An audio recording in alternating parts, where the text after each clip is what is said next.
Hello everyone, in this video we are going to talk about the fall of Qin Dynasty. After establishing the county system, Qin Shi Huang Yingzheng issued 5 more decrees. The first was to build Chidao,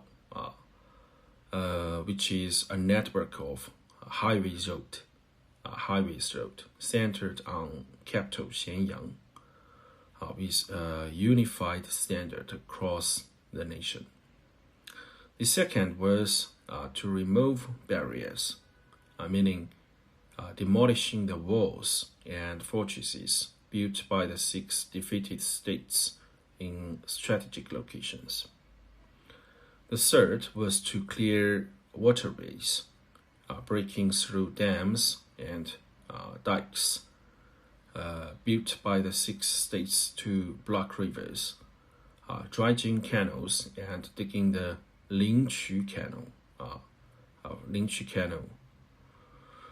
The fourth was to melt down weapons, confiscating weapons from across the empire and bringing them to capital Xianyang to be melted down into large bells and bronze statues.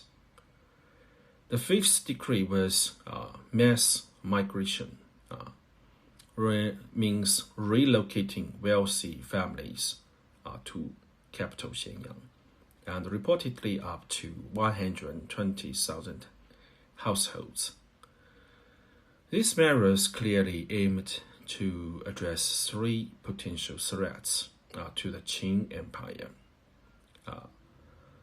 internal rebellion by the common people, and restoration efforts by the defeated 6 states, and external invasions by nomadic tribes on the borders.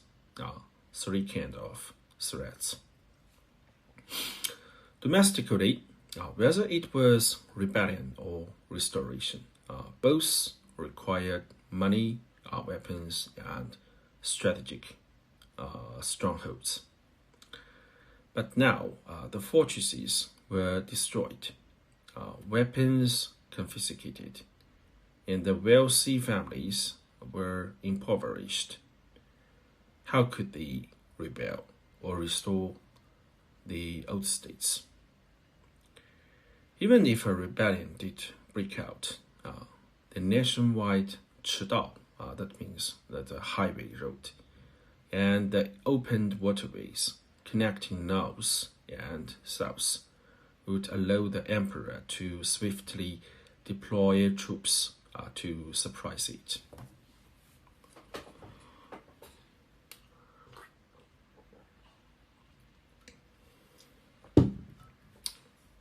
Externally, the nomadic tribes were not difficult to deal with also, as Qin's army was strong and stationed along the borders, and the Great Wall was renovated and extended along the northern border from east to west.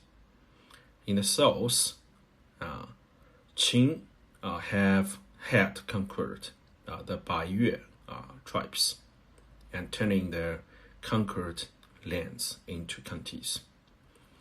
Qin Shi Huang Yingzheng even established new counties like Jiuyuan County in the north, and Nanhai County. Nanhai County is now present-day Guangdong Province, Guilin County, which is now Guangxi Province, and Xiang County, which is part of present-day Guangxi Province, Guangdong Province, Guizhou Province, Guangxi Province, and part of Vietnam in the south. Despite this, Yingzheng remained vigilant.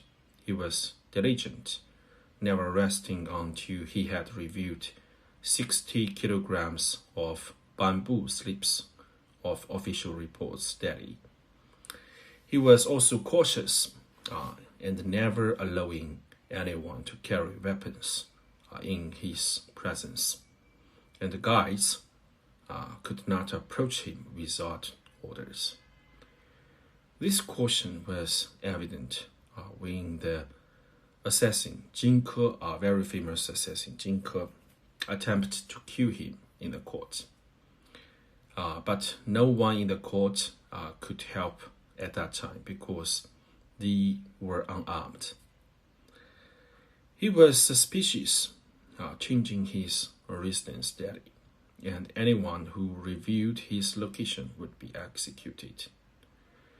Once, when criticism of him by Li Si was leaked outside the palace, and then Qin Shi Huang heard about that, so he executed all the palace maids and guards who were present at the time because the culprit couldn't be found.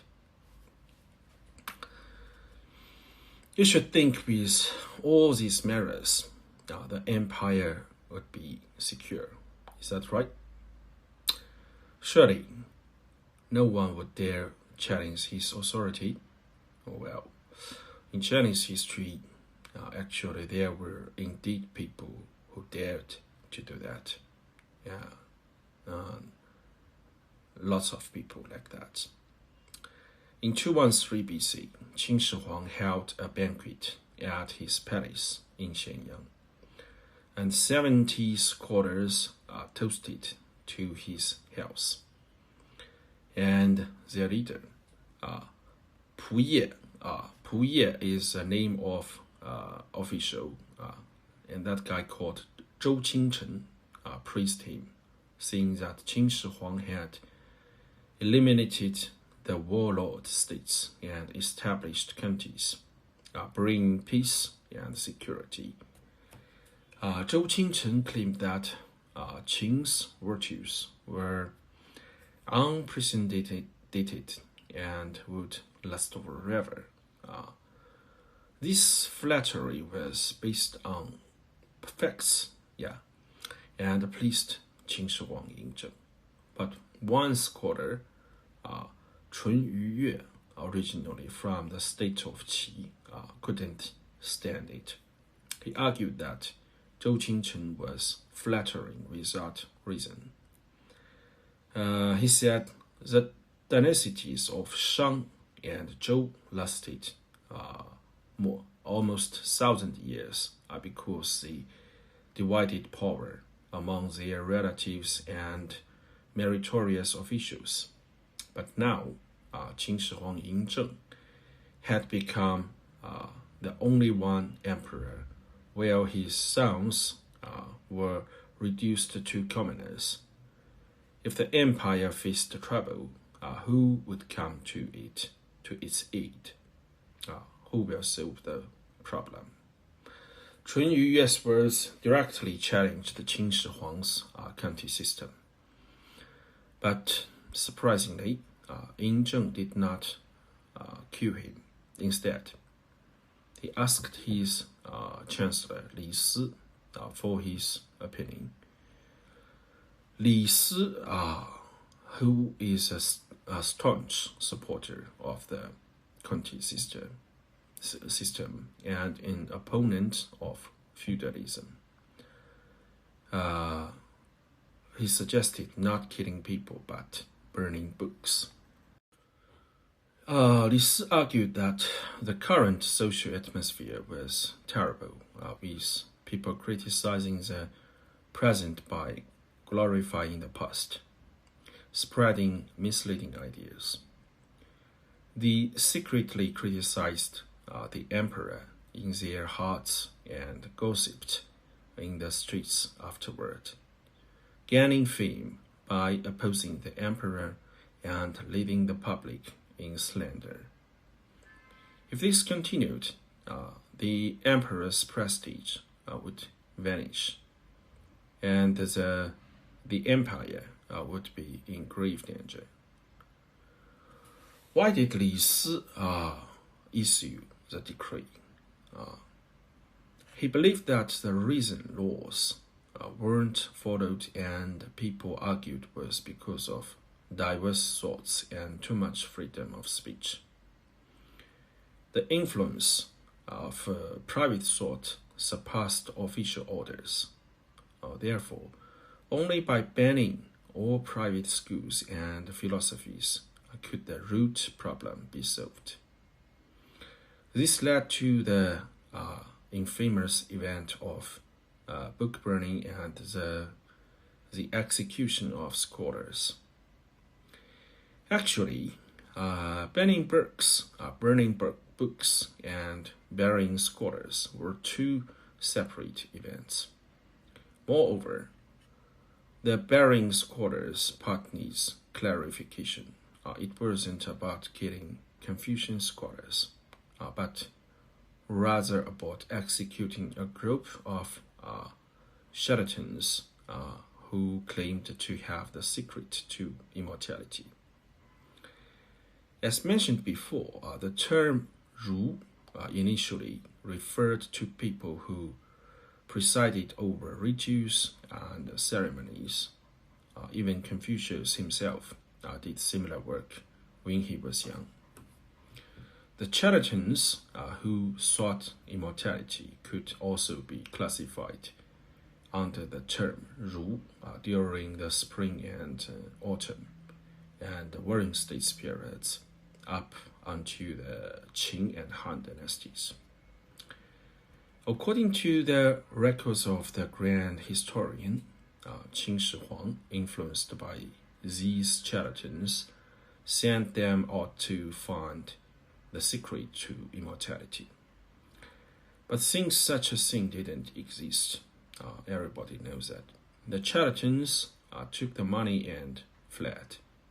When they didn't return, Qin Shi Huang Yingzheng was furious and ordered his officials to arrest all these so-called scholars, who then began accusing each other.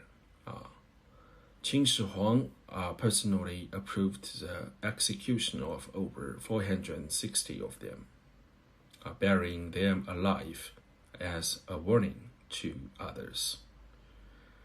The book burning event, on the other hand, was real and aimed not so much at destroying culture, but at controlling speech.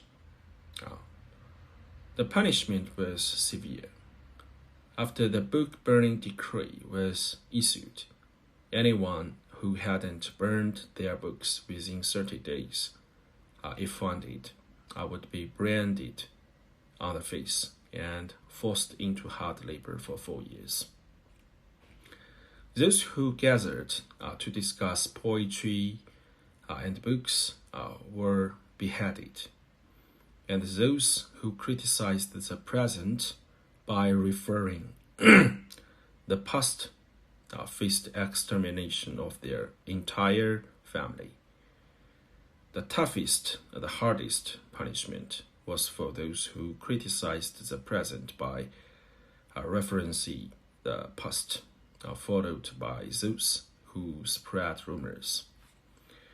The purpose of the book burning was to eliminate any possibility of public discussion or criticism of the government.